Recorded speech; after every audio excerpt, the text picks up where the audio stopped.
Hello everyone and welcome back to Bitwig Studio and Music Production. This is lesson 2.15 and in this lesson we're going to talk about creating our first two-track mix.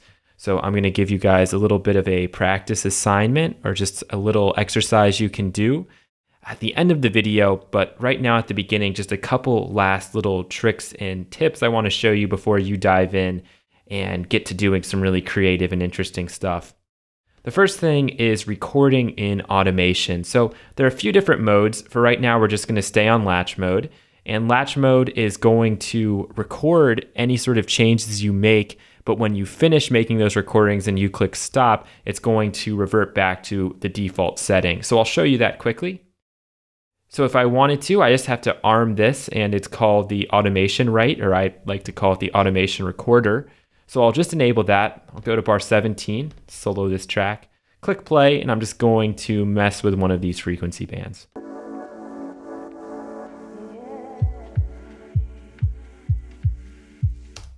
Okay, so let's play that back and see if it took.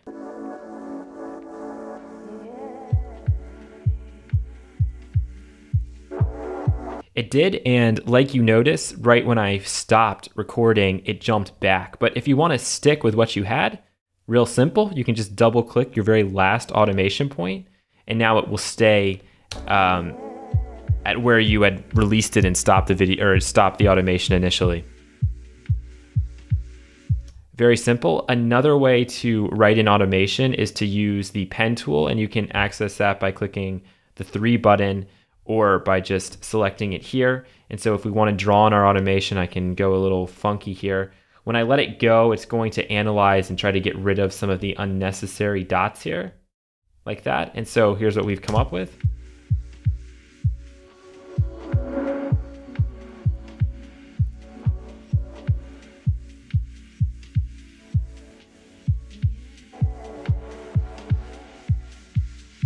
It's a little crazy, a little random, that's fine. I think the best way to delete your automation is to just kind of zoom out to see as much as you can. Go back to our object selector tool and just highlight all of our automation dots, click delete, and you'll see that our dark blue line turned into a very transparent gray type colored line, meaning we have no automation on the track. I'm just going to get our EQ back to its default position at 0 here. And now I want to show you a couple of simple time tricks you can do with a piece of music. So let's say, for example, I'm working with this top track and I want to take a loop and I want to repeat it. So let's just try to do like a simple 1-bar loop. I'm going to use my time select tool here, click it, click the point where I want to start my loop. I'm going to select Command L. Let's take a listen, see if this works. Going a little fast right now.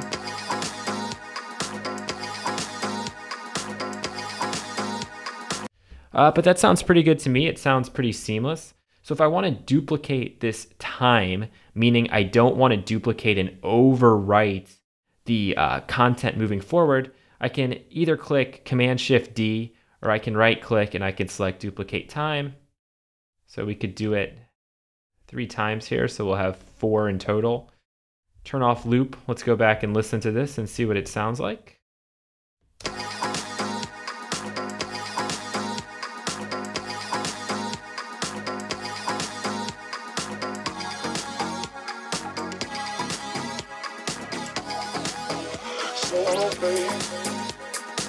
All right, pretty cool, pretty cool. I'm just gonna undo that, Command Z.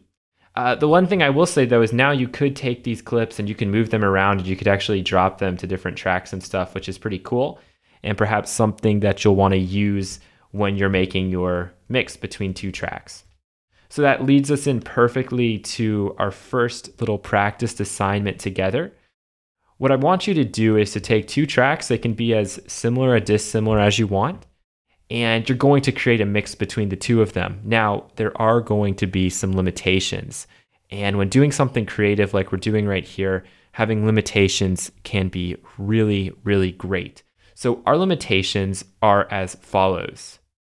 Automation is fair game, but it can only be automation within the EQ DJ, so no additional effects, nothing else, only the EQ DJ you can automate. as well as the tempo up here. And I'm going to recommend that if you're going to do volume automation, which you might want to do, to use a tool. Okay, I would leave these faders alone, leave them both set to whatever this is here. I think it's like minus, is it minus 10?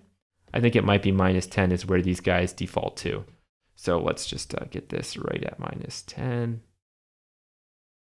Great. All right, so that's basically the only rules there are. You can chop up this audio, you can move it around, you can do whatever you want with it, just as long as you're mixing between two tracks.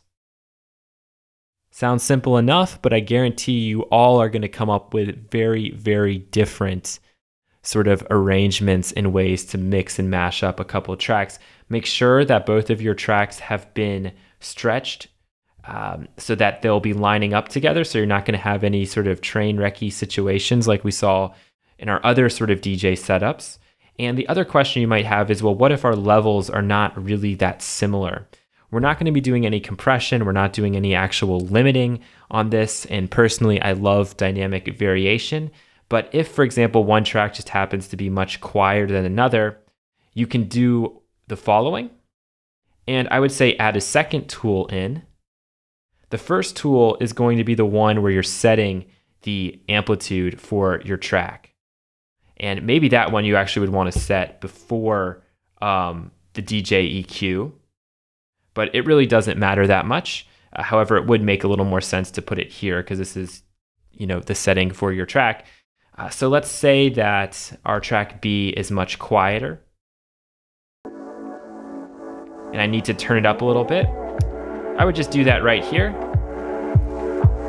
And now if I wanted to do volume automation or anything, I would use this second tool after our EQ. If I want to turn it all down, I would do it in there just like that. An easy way to tell if your tracks are like way, way different in volume is to go to the mix section here. Make sure that your levels here are the same. And now all you want open is just this big mixer. So you can close down everything else and just have this big mixer open. So now when I click play, we're going to get meters running in both tracks. So this one's just going through its intro right now, or maybe I actually screwed something up. There we go. Let's jump ahead.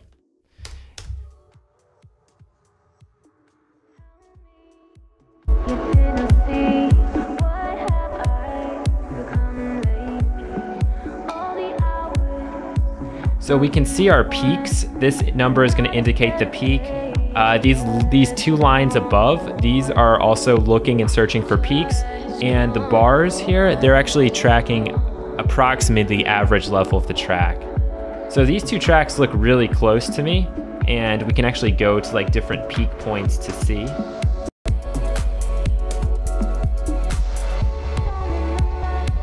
But for me, I think these guys are close enough where I don't need to do any additional volume automation. So I'm not going to go through anything complex here. I'm going to wait till the next video to show you guys maybe a more complex way of mixing between these two tracks. But for now, let's just do something really, really simple. I'll set the BPM to, I don't know, 124, something in between. And I'm not even going to do any automation at all. All I'm going to do is set up our first kick drum to coincide with like the last hit of our first track. So I'm going to zoom in nice and close.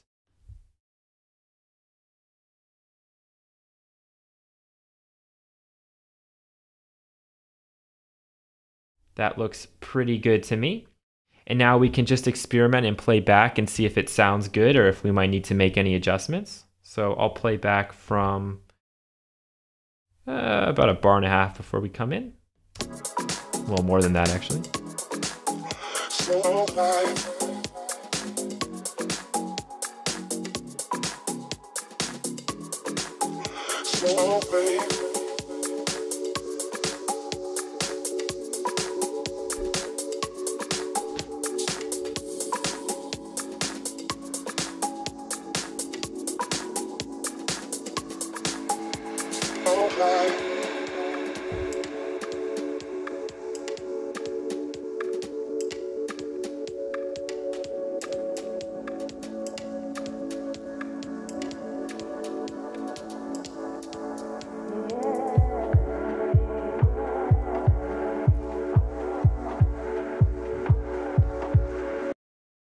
So that worked pretty well for me, but obviously that's kind of boring. But really, if you were to do that in like a live situation, or if you were making a simple mix type arrangement, like a mixtape or something, and you wanted to do it in Bitwig, I think that would be totally fine and nobody would have any problems with that and it would sound pretty seamless. And we were able to do that without getting fancy and doing any automation or volume changes, EQ changes, anything like that.